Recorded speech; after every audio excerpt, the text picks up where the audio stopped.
think it is. I think we're live. I'm gonna wait for some people to join. But while we're waiting, I'm gonna say that I am definitely full from lunch. We just got off of lunch. Hopefully you guys, if you guys are tuning in, just had some lunch maybe too. Welcome to Wednesday, as we're just waiting for some people to join our little live here. We got some people in there. For everybody just joining right now, hello to everybody on Facebook, hello to everybody on Twitch, and hello to everybody on YouTube. If you guys know, this is Wednesday. This is the normal Wednesday live update from Deathwish HQ, and I get to be joined by a special guest. This is such a treat for me because not only do I love having special guests, but I don't have any guests anymore. Nobody comes visit because of COVID. It's so scary, but please help me welcome Anthony Alfredo. How's it going, everyone? It's awesome to be here at Deathwish headquarters. Fortunately, I got to come home during an off week from the NASCAR Xfinity Series, preparing for our next race this weekend at Dover International Speedway. And I don't live too far from here, so I was able to make a trip up here and see the whole facility and meet all the people behind Deathwish Coffee, which has been a treat. That's awesome. Now, if you guys are race fans, which I hope you are, let us know where you're watching in those comments. And if you have any questions for Anthony, put them in those comments. I'll try to get to those as well. I do want to mention, if you are race fans and you follow the Xfinity Series, you might have seen Anthony race with some Deathwish logos on your car and your helmet. You put it on your helmet a lot, too, Yeah. Which is super rad. I mean, this is a silly question, but does Deathwish make you race faster?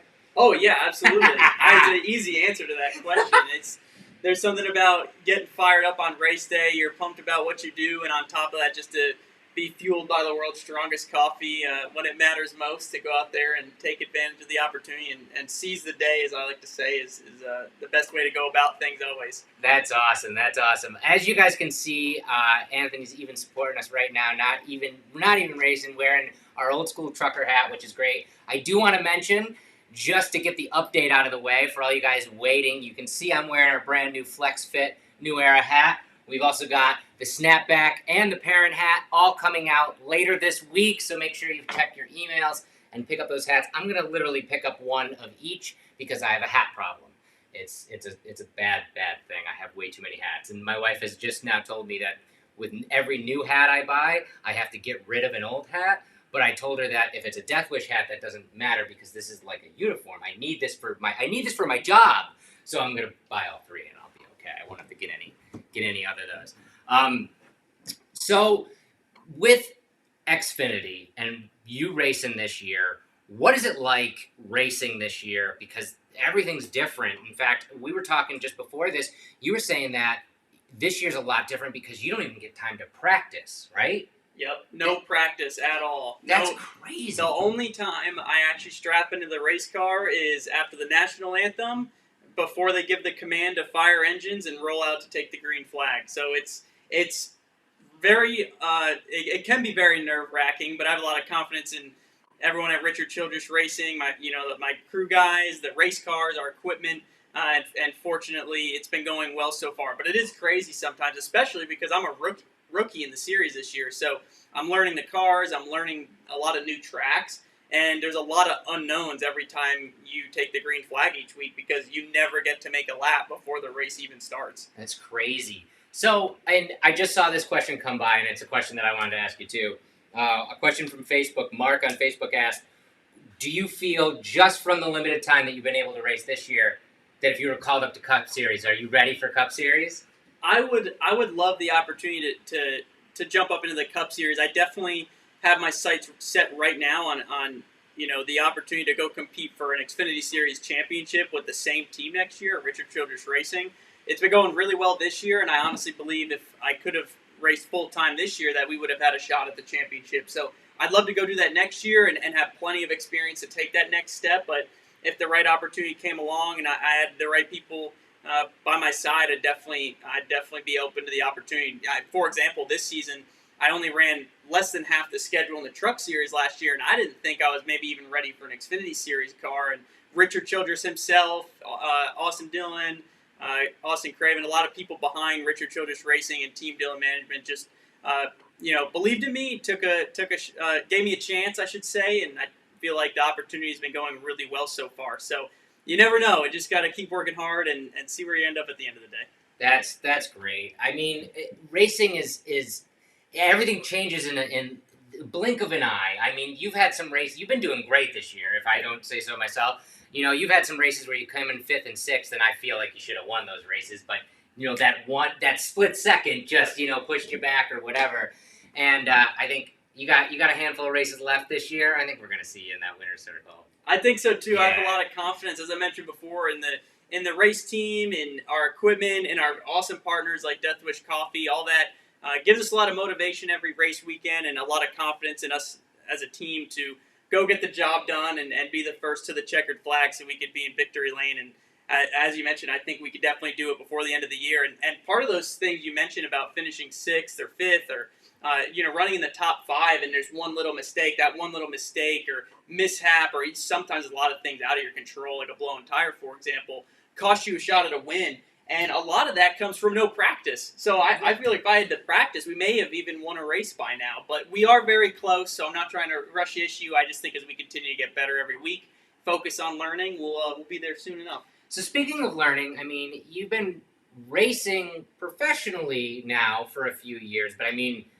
correct me if I'm wrong, you were racing go-karts when you were like 6, right? Yeah. So you've been doing, this isn't like, anything really new to you, but like you were saying, you're still learning, the Xfinity car. Like, it's a different car than racing a truck or racing in a different kind of circuit and stuff like that. Is there something that you found that was harder to deal with in your learning, like, that you might not have thought of before racing this type of car? Yeah, definitely. There's a lot of new things. I think one of the biggest thing that stands out to me when you ask that question is going to some tracks. Many of the tracks I've raced at this year have been new to me, but a lot of tracks or a couple of them I should say, I've been to, but in a NASCAR truck, and they drive tremendously different. So It's almost like going to a new track, because not a whole lot translates as far as how you drive the car and what you expect out of the way it feels. So it makes it tough, but I did race rental go-karts when I was younger. A lot of things a lot of people get to go do on the weekend, maybe with their friends, their family. I'm not sure about these circumstances, but that's what I grew up doing, and it was never like didn't own a go-kart, anything like that. Just go and you pay, I think it might have been $30, and you got to run 3 races or something. It might have been $10 a race, and that's how I started. But I actually took 5 years off just playing, your mainstream sports, and it wasn't until only 6 years ago. So I feel like I just started yesterday, but 6 years ago I got into what's called a legend car, which is a small race car, and worked my way up the ranks. Had the opportunity to drive my first stock car for Leaf Hawk Racing, and then Dale Jr.'s team, Junior Motorsports. And a couple years after that, here I am driving for Richard Childress Racing, one of the most well-known and well-respected organizations in the sport with a lot of history. So been very fortunate, have had great people around me, and just try to take advantage of every opportunity. It's great that you're racing for RCR. Like you said, such a legendary team in the sport. The Dillons, Richard himself, learning from those people. But, I got to ask, getting your start racing for Dale Jr.'s team, I mean, what an icon. And I'm sure a wealth of knowledge for someone who's just starting out in the sport, right? Absolutely. And one of the coolest parts about that was I was a Dale Jr. fan growing up, and to be able to drive for his race team and have that opportunity was surreal. And I actually mentioned this story, just the guys today at Death Wish, that I grew up a race fan. I didn't get brought up by a racer or anyone in my family raced. We were just gearheads, motorheads, metalheads, and it's funny how things come full circle, because one unique story is my parents, obviously we were living in New York at the time, they flew to Charlotte, North Carolina to see the Coca-Cola 600. And when they were down there, they visited Richard Childress Racing as fans to tour the shop. Yeah. And that was 25 years ago. I'm 21 years old. So this is before I was born.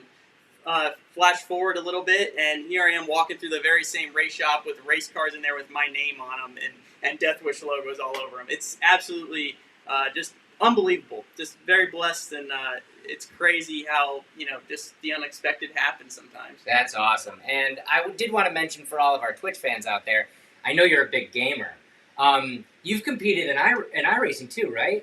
Yes. Is that fun to, like, not. I mean, I feel like it's got to be way more fun, obviously, to be in a car and be driving around the track. But is it fun to compete with the iRacing? Oh, absolutely. I grew up a huge gamer, and iRacing was the first place where my real life racing career crossed over. It kind of bridges the two industries together, esports and motorsports. So iRacing's been a really great platform for me, especially this year with no practice, to hop on my SimSeats driving simulator in my apartment and make laps at a track I've never been to, just to get, at the very least, a good visual, but to also put on some events and race with fans. I actually own my own esports league called the Esports Racing League, and we're actually racing tonight at 7:30, and that's a professional series on iRacing where a bunch of very talented iRacing drivers competed, just because I believe in the platform so much that it's benefited me in real life, which is the craziest thing, that it's the closest way a lot of people can get to driving a real life race car. So it's just really cool, and as I mentioned before, just to have that connection between the gaming industry and the real life racing industry. That's awesome. That is really cool. So I gotta ask, and this is no bias. This is a safe space to answer this question, but how much of a coffee fan are you? Do you drink a lot of coffee? Yeah. So the reason this is not, I don't believe in coincidences. This year, obviously working with Death Wish Car for the first time, I only started drinking coffee just over a year ago. I used to never really drink it, and then getting into college and it's like those late nights and early mornings as an engineering student and racing, I just started trying out. I got into it a little bit, and then this year to have the opportunity to work with them, I'm like, all right, this is weird. Like, I just started drinking it, and it's definitely no bias. So this has happened a few times. People ask me, like, oh, you're supposed to say that, but no lie, it's the best. I actually just said to them that it's the only coffee I can drink black too. Yes. And it lives up to its name that it's the world's strongest coffee. And that's a fact because I hooked my mom up with some of their cold brew, and my mom used to drink 5 cups of coffee every day. And she's cut back to like 2 or 3, but it's the first time in years that a coffee or any brand of coffee has actually woken her up in the morning and gave her a kick. So that's proof right there from an experienced coffee drinker, my mom. That's awesome. That's awesome. Now I'm sure you probably, because I know you have to be very careful about your body when you're racing, and I'm sure you're probably not downing a bunch of coffee before you sit in a car for hours and are focused on a race. But do you drink coffee like as you're working out or that kind of thing? Do you ever use it for that, like as a pre-workout? Yeah, absolutely, and it's actually kind of it's really helpful for getting on the simulator before a live stream, get some energy to be entertaining and have a good time. And even on the manufacturer simulator, we practice with Chevrolet and the engineers at Richard Childress Racing. Sometimes those could be very extensive amount of times and exhausting, even though you're sometimes sitting there statically. It's not in the real race car, but you need to be focused and with no practice, take full advantage of the simulation time to get prepared for upcoming races. So it's kind of the same way as, I would, drink coffee before heading to school and being able to focus in class. So I think it applies to a lot of different parts of my life. For sure. That's so awesome. We had a question over from YouTube from Chad, which is something I've always wondered too. In a race, especially a long race where you're racing, hundreds of laps, is there ever been a moment where you really had to go to the bathroom? Like, what happens in that? Like, oh yeah, yes. So, fortunately, not to provide too much information, but it's I've only had to pee, and that's because of how much you hydrate on race day. That's what I mean. Yeah, and you're sitting there for an extensive amount of time, and some of the time you're sweating so much that you sometimes don't have that problem. But yeah, I sweat a lot very easily, so I drink even more than the average race car driver or athlete. I feel like. And that much, hydrating that much definitely catches up to you. You feel like you have to pee every 5 minutes or so. And in the car, like I said, you're sweating, so it may only be like late in a race or something you have that problem. But yeah, so I mean, you don't really have many options in that scenario. That is very funny. I also know this about you, which I think I'm sure probably helps hype you up for races and stuff. You are a metal fan. Yes, I know a lot of our fan base is fans of metal as well. Favorite band? So I think I just gotta go with the classic Black Sabbath. Honestly, Black Sabbath, and then Iron Maiden is a close second probably for me. But Black Sabbath's gotta be top. That's awesome. Yeah, actually, Iron Maiden is what got me into metal. Like that was the first band that I heard that was like, oh, music can sound like this, and then it was Metallica and Black Sabbath Yes. and like everything else. So you're a fan of Ozzy and you're a fan of all that Black Sabbath stuff. I know we were talking a little bit after, or before this that Valhalla Java, our other coffee, we make in partnership with Zach Wilde, who's Ozzy's guitarist. One thing that a lot of the fans here used to see on this update all the time in the old studio where I would do this because it was always be hanging on the wall. They haven't gotten a chance to see this for a while. But you've never seen this, and I wanted to show this to you. This is Zach Wilde's actual guitar. Oh, no way. Yeah. And I actually. Oh, yeah. He played this on stage. He actually played War Pigs on stage and then got off stage, handed it to Mike Brown, signed the back of it for him. And we used to have that on the wall. This is phenomenal. That is Check Zach Wilde's guitar. It's still got a sweat the on it. autograph up there? Yeah. Unbelievable. Isn't that great? This is like touching history. It really is. It really is. That is crazy. It's his purple Berserker. He loves that guitar. He's got him in all different styles. It's his own company, the Wilde Audio there. But yeah, like I used to have it hanging right on one of the greatest guitar wall hangers ever. I looked up. I googled cool guitar wall hangers, just like what I could find. I was like, I wonder if there's that. The first picture that came up was Alice Cooper holding this, and I was like, oh, what is that? I want that. So I found it. That's awesome. Yeah, isn't that rad? Wow. So it's really cool that we were able to partner with someone like Zach to make a coffee, and he was so interested in making Valhalla Java, something that he wanted to be proud of. But it's great with the packaging, the design, and all that stuff. We always get the same notes from him: more metal and shinier. I want it to be gold and black and shiny, and it's like, all right, Father Zach, whatever you say, because we're with you too. So, I did just get a question about this. These are called Guitar Grip. It's the company. It's called Guitar Grip. You can look them up online. They're a great company. They make the skull hand. They make a bunch of other different hands. It's they're pretty rad. Hopefully, I'm going to be hanging that in the new studio. I'm just waiting on getting some soundproofing in there and stuff like that. So you've been racing now for a while. I gotta ask, and because I love asking race car drivers this: money's not an object. Street legal's not an object. If you could have any car as your personal car, what would it be? So I'm obviously a Chevrolet guy, and one of my dream cars since I was growing up is. It's so hard because there's two cars I really like. All right. I'd say one would be a '69 Camaro or a Chevy Chevelle because my dad actually had a '70 Chevelle and he sold it to buy my mom's wedding ring. Aww. Which is awesome because that car is worth a lot of money nowadays. Yeah. It's a really nice car, so it says a lot about my dad and my mom and how close they are. But I never got to see that car. Obviously, I wasn't alive, but I've seen pictures of it, and it just makes me want one so bad. And that or a '69 Camaro. Just it kind of has to do with the classic rock thing. I don't know why. I'm just more old school, I guess, than a lot of like younger kids my age. And classic cars, classic rock. That's me right there.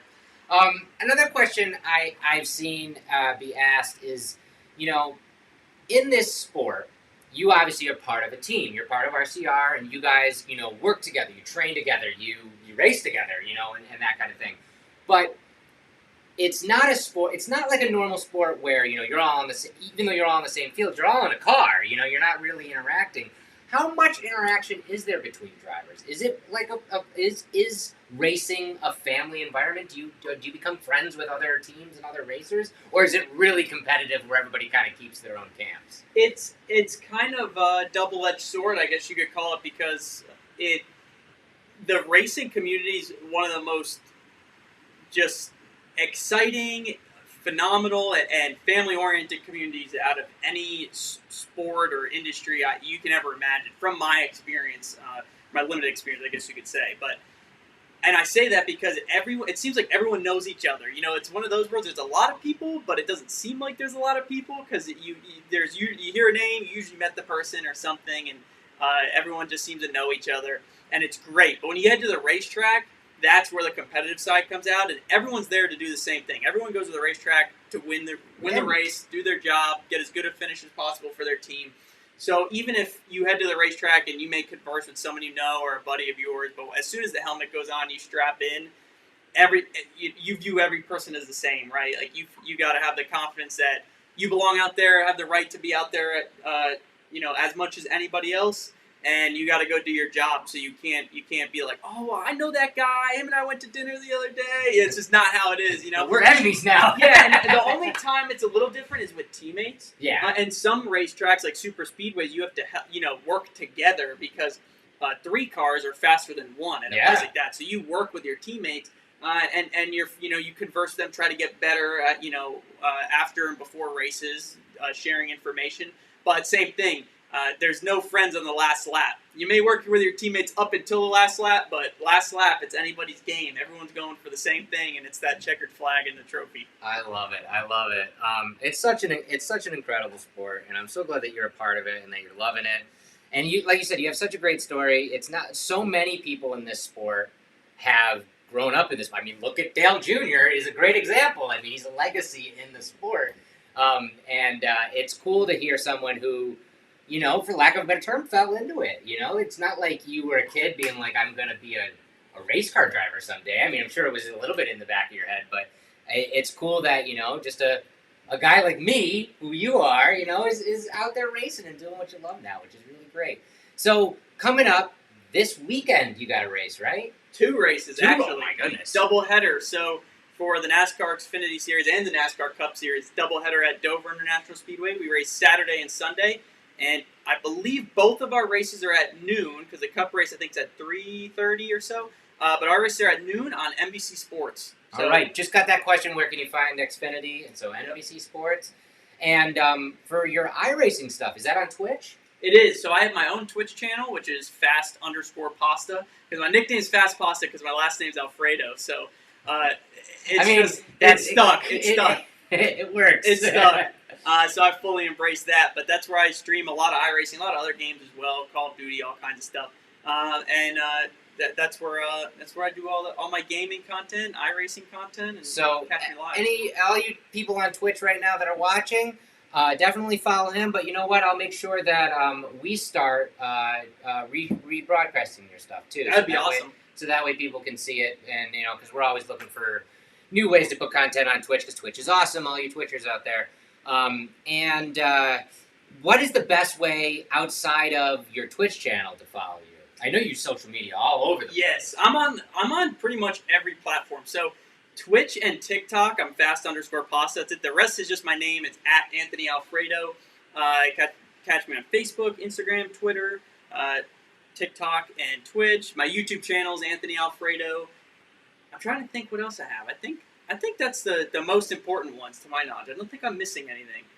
But yeah, it's usually just my name, and that's where you can find all the latest updates. My website, anthonyalfredo.com. Check out my schedule and all kinds of stuff. But I always I try to be my best about replying to comments, replying to DM and stuff like that too. So anyone ever has any questions or anything like that, just let me know. That's so awesome. Okay, so final question. In a regular car or in a race car, fastest you've ever went? So in a regular car, with me driving, I think the fastest I've ever gone that I remember. I mean, I've only. Okay, so put it this way: I've only been over 100 in a street car like 2 or 3 times. Yeah. And I think the fastest was it wasn't that fast. It might have been like 109 one time. Right, I'm right. not that crazy. Like, you guys shouldn't be getting crazy. Yo, if you're street going cars- 100 in a street car, like you're getting It's scary. it. And that's a little sketchy, and you shouldn't be doing that. But it was actually in Las Vegas because we're going to Ron Fellows Chevrolet driving school, and it's just like desert and it's straight road, and you could see. I mean, you could just like until it just got distorted. That's how long and straight the road was. So that's the only reason I did it. But on a race car, 200 miles per hour at Talladega this year in a NASCAR Xfinity Series car. Is it? You've been doing it for a while, so I'm sure it's second nature. But like the first few times that you get closer, you hit 200 miles an hour. Like, does it feel it? Do you feel it? Does it get like the hair on your back of your neck stand up, or are you just like, yeah, this is I can go 300? It depends on the track.